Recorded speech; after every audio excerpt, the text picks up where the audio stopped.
about the timing cover, as I mentioned, there's a few small differences whether you have a fuel pump on it or not. And there's differences as to where different parts go as far as the fuel pressure gauges and things like that, but none of them have an actual effect on how it works on your car for the most part.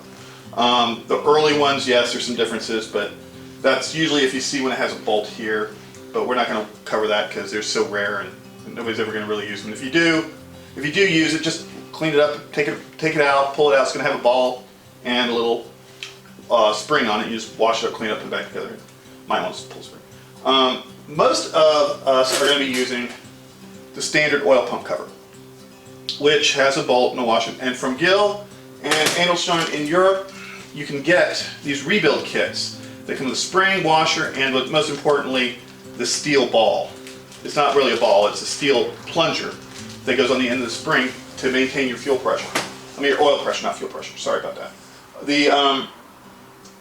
That's important because most of the old ones that we have now have plastic and they've worn out and you're losing oil pressure. This almost ensures you're going to have a really good oil pressure on your motor. And so with that, in any good cover, as long as the cover's not worn out or showing deep signs and deep grooves, you'll be okay. Now, pretty much putting the timing cover together is not very hard. The main thing is you got 3 pieces here. So basically you have the big end and the little end. Slide it right on there. It pops right in place. Now this normally has like a little metal clip that goes here. I've taken it off and that way you can put this on. And then you just go back later and put the little clip back here. It'll fly out. You're going to be hard to find them, but it'll be there. So that's it for assembling the timing parts on the inside of the timing cover. So there's that. There's a seal. You have to put the seal in, and of course be very careful when you put the seal in because it's got to be nice and flat. You don't want to damage anything. It's good to use a little Permatex #1 on the inside of this when you put it on to make sure it seals good. Other than that, the next thing is doing the oil pump. The oil pump gears, I'll show you this right here. We have basically what you want to do is when you put this gear in, you want to hear it. You want to hear a little bit and you want to feel it ride this outside of that groove a little bit. Now a lot of these will have a lot of heavy grooves in here and or heavy grooves on the edge of the fuel on the pumps. If you have a lot of grooves, you might want to consider getting a different timing cover. That can really lose you some oil pressure.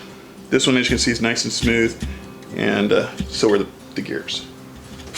The other one just slides in like that as well.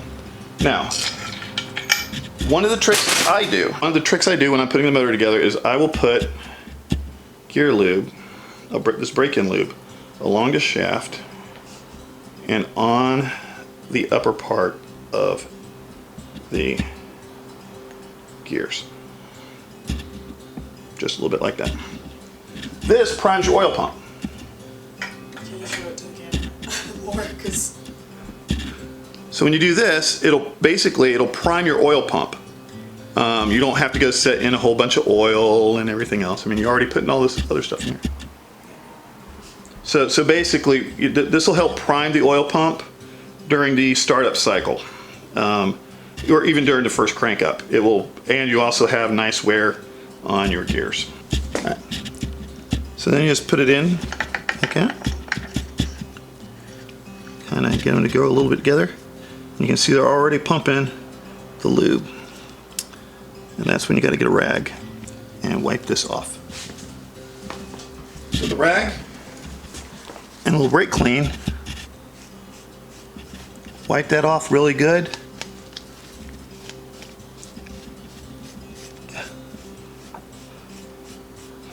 And let it dry for a second. Okay, this is anaerobic gasket maker. Now, this is a trick they started doing on the 2.4 liter motors, but it works on all the Opel motors. You want better oil pressure? Lose the gasket. Bead right there. Not too much, not too little.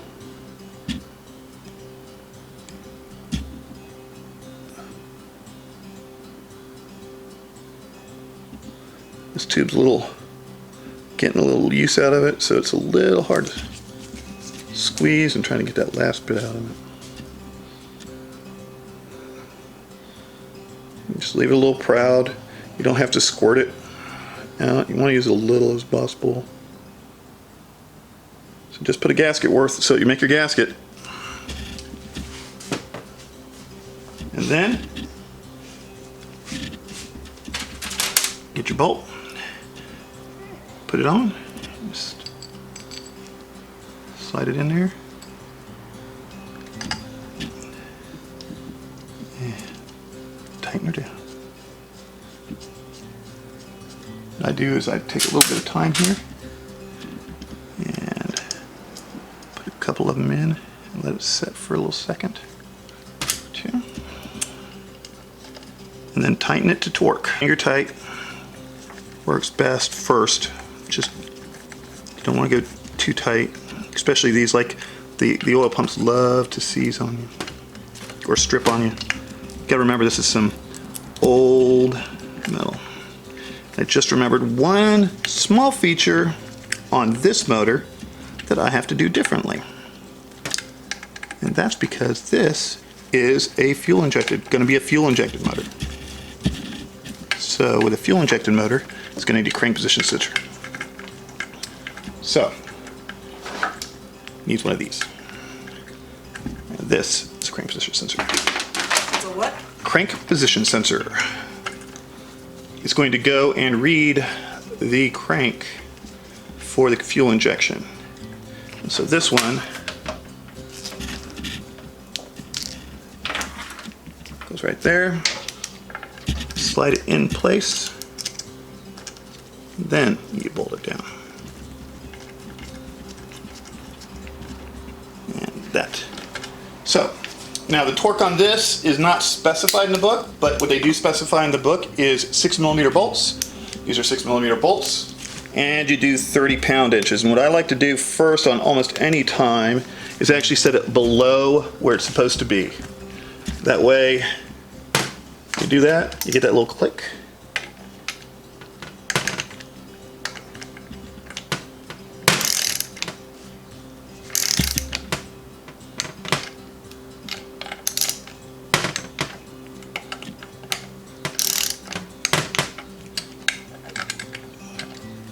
Just like a head or anything else, you kind of go in a crisscross fashion and then go back around in a circle. Make sure I got them all. Alright. And, alright, so now I'll go set it to the actual factory spec of 30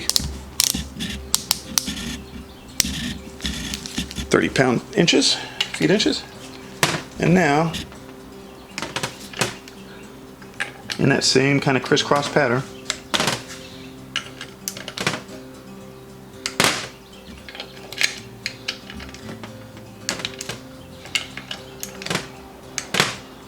and the great thing about doing this early in the motor is that you don't have to worry about having the anaerobic sealer set up, because the anaerobic sealer takes a few.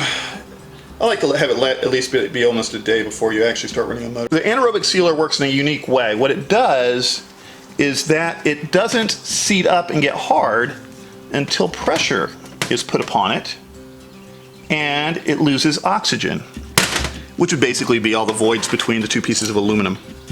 So everything on the outside is still going to be damp and sticky.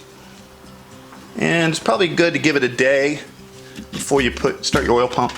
Start your motor on this. You don't have to.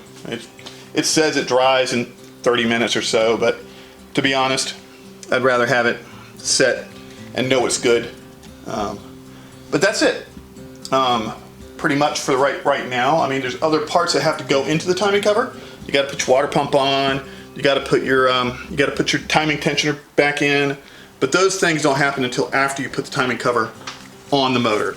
So with that, we're done with assembling the timing cover. There is one more pad that needs to go on that comes with that kit, but this gets bolted to the front of the block, and we'll get to that in a minute when we actually bolt this to the motor. I just wanted to go over real quick these wonderful 7mm bolts. As you can see, there are many different lengths of these bolts. And the wonderful thing about these bolts is they're 7mm. Did I mention that? If you're not familiar with the bolt standards in the store, you can buy 6s, you can buy 8s, you can buy 10s, you can buy 12s. You really can't buy 7s and 9s and 11s. So, that means these are special to Opel. You are not going to Lowe's or Fastenal to buy these bolts. You might, at Fastenal, find this one, the short one. But finding the long ones and the funny ones, no. You're gonna have to call Gil or call one of your Opel buddies to see if they can send you some if you're missing one. Or brakes. Speaking of brakes, what they do like to do is you will often see this one. Notice that I have I have a nice broken tap in it. That's because this one specifically, and this one occasionally, like to strip. This one because this is where water pumps like to start leaking, and it rusts this steel to the aluminum over 40 years, and you break it and it's in there. This one, same deal. This one, though, a lot of times is because people over tighten it. And in that case, hey, guess what? Go get yourself an M8 bolt, drill it and tap it for M8.